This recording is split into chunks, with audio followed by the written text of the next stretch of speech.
Then, and here he is. I am here, black as ever. Welcome to the prompt, where your voices are heard and you tell the youth that they can. Don't forget to like and subscribe and share. Today I'm here with. Wallace. Okay, so welcome to the show. Who is Wallace? Thank you for having me. Wallace is just a regular youth trying to make his way through society and have a beautiful life like everybody else wants. Okay, no, that's good. Yeah. Talking about a beautiful life, what have you been doing during quarantine, Quarantine has been a very tough, bittersweet time. I've been locked up, keeping with the protocols and the guidelines, obviously, and I've been reflecting on life. I'm currently, studying. As you know, I'm trying to get my degree, my specialist degree in surgery, orthopedic surgery. So since that wasn't happening, I spent a lot of time reflecting and, exploring business ideas as well. Alright, no, that's cool. Yeah. So let's talk about where it all started. Like, as you said, you're a doctor, and what inspired you to be a doctor, and how is that important? Like, how did the household where you're raised play a part in that? Well, it all started with me as a kid saying I want to be a doctor. And in the house I was raised, my parents made sure that I became a doctor, that my dreams were fulfilled. So they kept me grounded, and focused on that particular goal, on being a doctor. And most of the passion also came when I started practicing. After I graduated, I got to, help people and see patients get better. I got to see families be happy about their situations change, and that seeing them be joyful also brought, joy and satisfaction in what I was doing. So that became a motivation as well. Alright, no, that's good. But obviously, it has been a very long journey, right? So how has it been? Has it always been smooth and stuff? And like, yeah, I know what I'm doing. I love this and all that. No, it hasn't been like that. If anything, when you're still in high school, you think it's going to be like that. Like by the time I go to university or whatever, it's going to be like I'll be pursuing my dream, so it's going to be smooth sailing. But then when you get there, you have got a lot of obstacles. We are young, so when you go to university, firstly you're free from your parents, so you want to, experience life. So there's that becomes an obstacle. Peer pressure becomes an obstacle. Then now you've got the pressure from the doctors and your teachers who expect certain standard of you. So you have to live up to that particular expectation, and it becomes difficult. Then there's competition as well within your classrooms. Look at your peers. Some of them are doing very well in particular subjects, and others, and you want to also get there, but it's not easy. It's really not easy. And because I studied outside the country, it made it even more difficult because now I had to learn languages and everything. So it was, hey, I'm just grateful that I've made it this far. That's one thing I'm grateful for. Yeah, Yeah. talking about learning outside of the country, there's some people who have not yet have had the privilege of traveling out and studying, but then you said something like, sometimes it's not really a true privilege to an extent. Yes. I'd like you to expand on that, and then after you answer that, how has that affected you when you come back to practice in your own country? Compared to other people who have learned in the countries that have been, but of different skin color or something. So it's like I mentioned, yeah, it's not really a privilege in that the privilege part of it is the fact that the money is available. That is a privilege to say, I've got this opportunity because the finances were there for me to actually go abroad and study. Yes, but then when you go abroad, you have to make sure that the money that has been spent on you is shown. So there's still work that has to be done. So in as much as it is a privilege, there's still work that you need to do.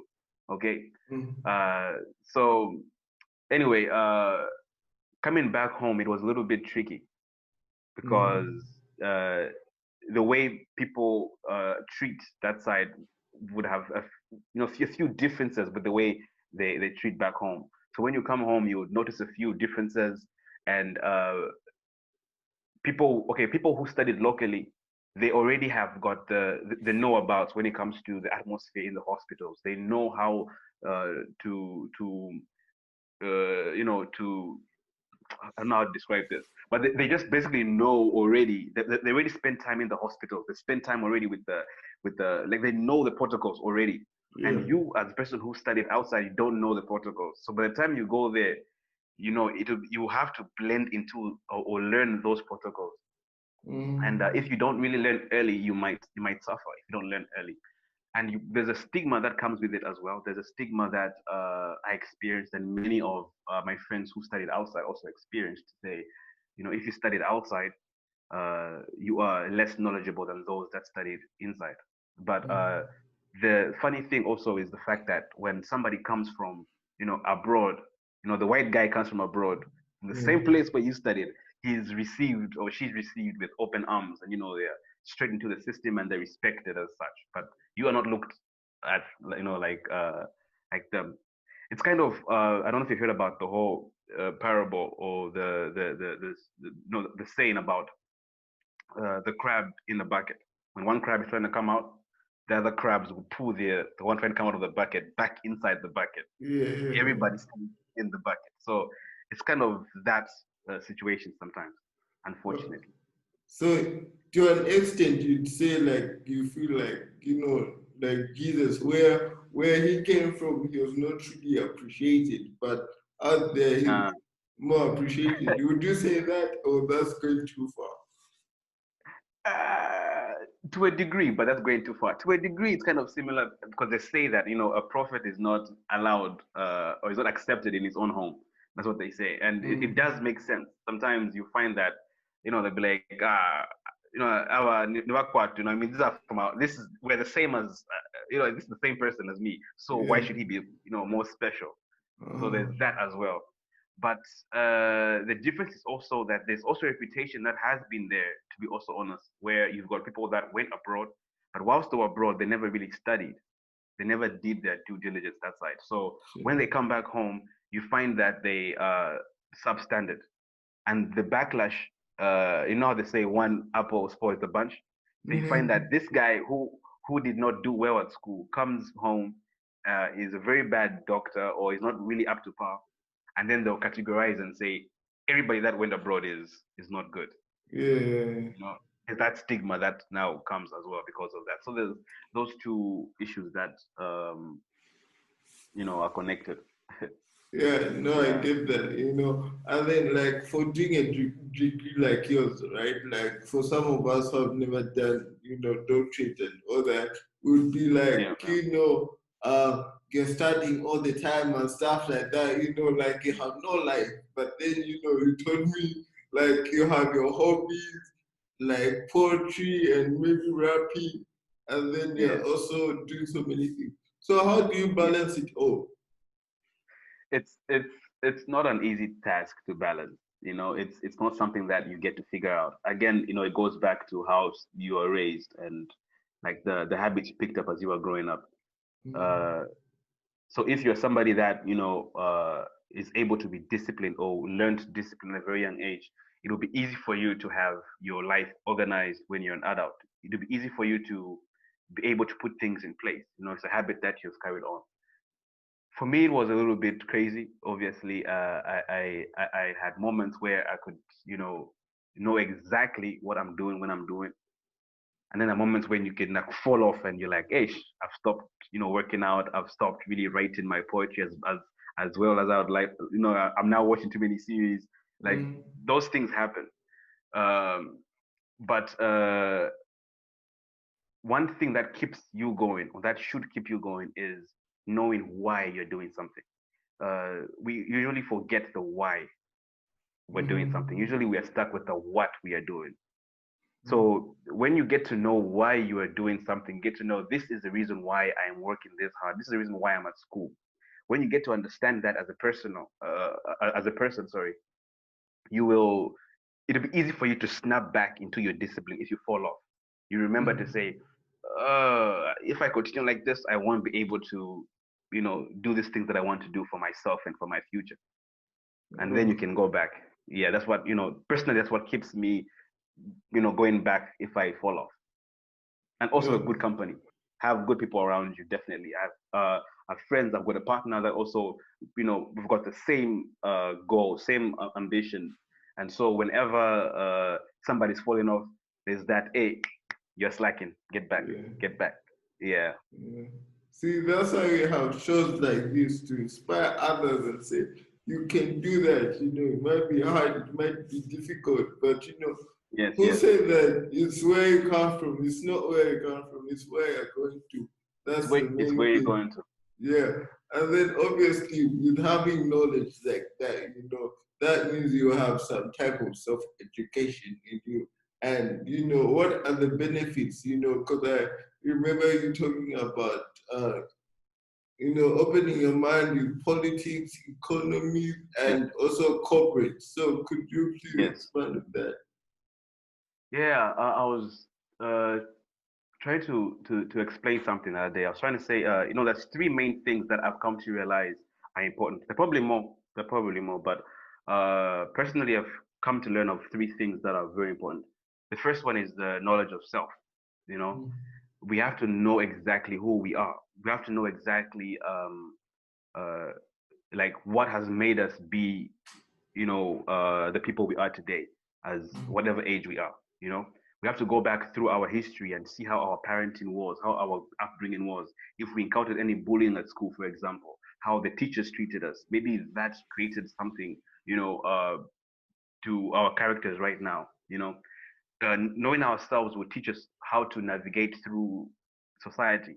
You get to know your strengths, your weaknesses. You get to know, like, you know what, I'm not really good at math, so maybe I might need help with this. Or I'm not really good at mixing with people. I need help with that and whatnot. You get to learn such things about yourself.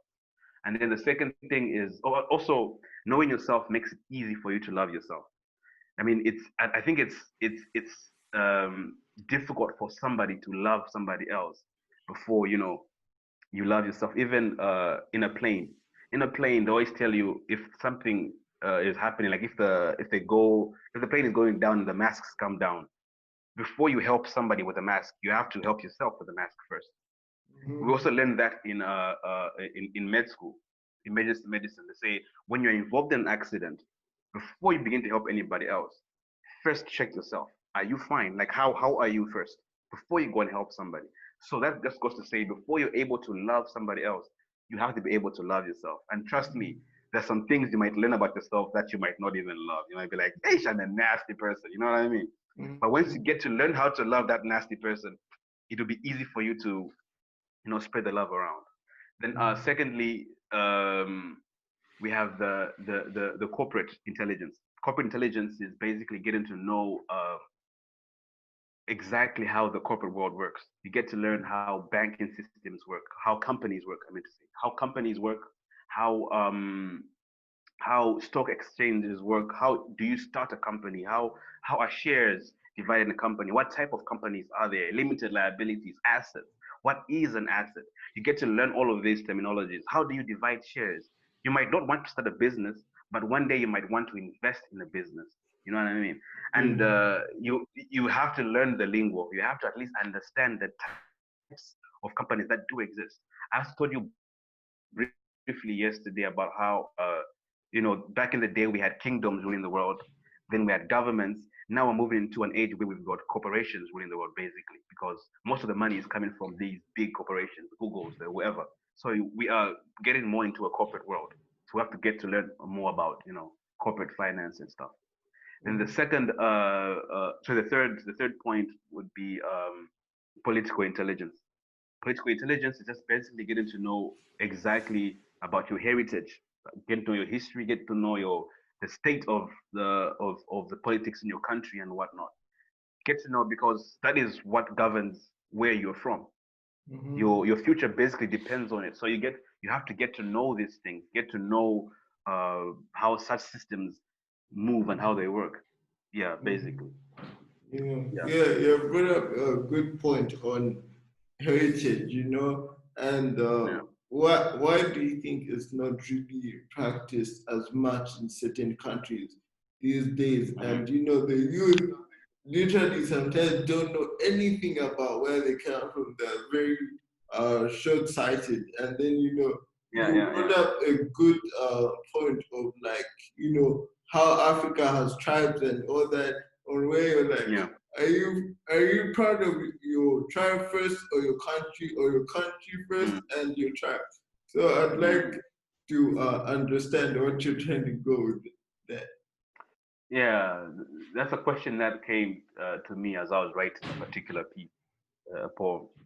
Are you a Bemba? Are you a proud Bemba before you were a proud Zambian? Are you a proud South African before you're a proud Zulu? Like, what are you first? Uh, we have lost heritage, and the way the world is moving, it'll be very difficult to get it back. That's what I believe. I can be proven wrong, and I would love to be proven wrong.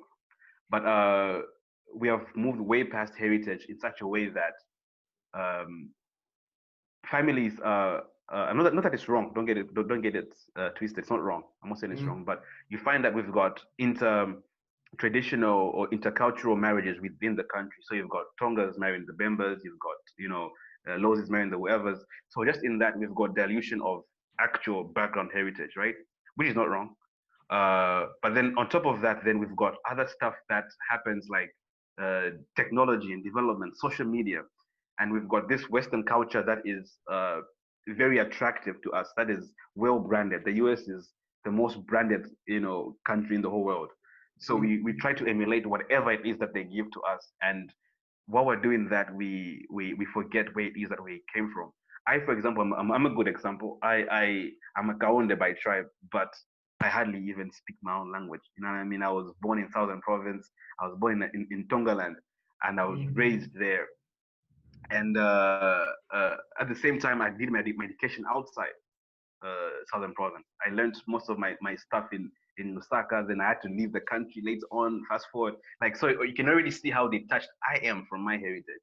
So you can imagine how many more Africans are there that have got a similar story to mine.